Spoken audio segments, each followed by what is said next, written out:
Hello everyone, I'm Noriaki Yoshida, Professor and Chair of the Department of Orthodontics and Dentofacial Orthopedics at Nagasaki University, Japan. Together with my colleague, Dr. Ryo Hamanaka, we'd like to share with you the results of our article featured in the November 2017 issue of AJODO. We've been working on the analysis of orthodontic tooth movement, and we have developed a simulation for long-term tooth movement after going through bone remodeling using a finite element method. Now, I'll show you some videos of the simulation. This shows canine retraction from sagittal view. Now, the tooth movement is much more visualized and easily understood. From the occlusal view, you can see the distal rotation is more remarkable in the early phase of canine retraction. As you can see, the pattern of tooth movement is changing during the course of treatment, so the simulation of long-term tooth movement is quite important to precisely predict how and where the tooth is going to move.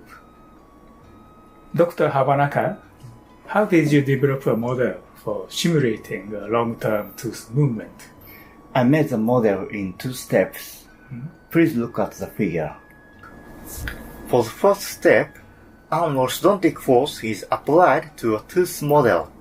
Then, the initial displacement is produced reflecting the deformed PDL.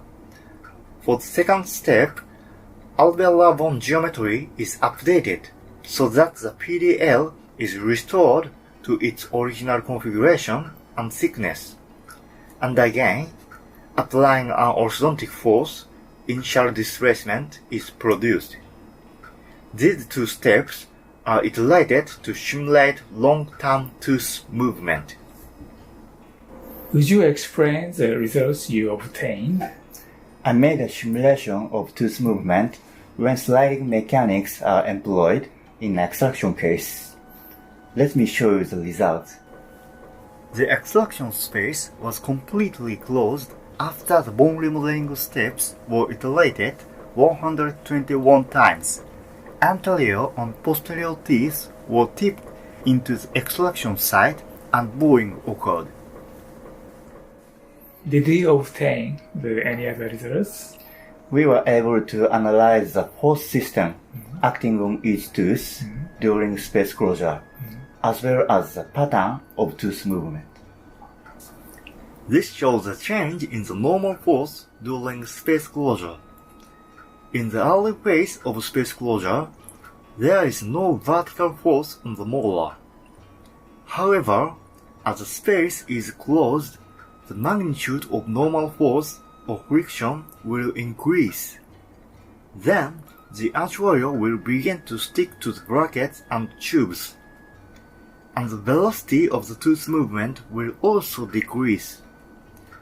This explains why you sometimes have great difficulty in making the final closure of space of 1 or 2 millimeters in sliding mechanics.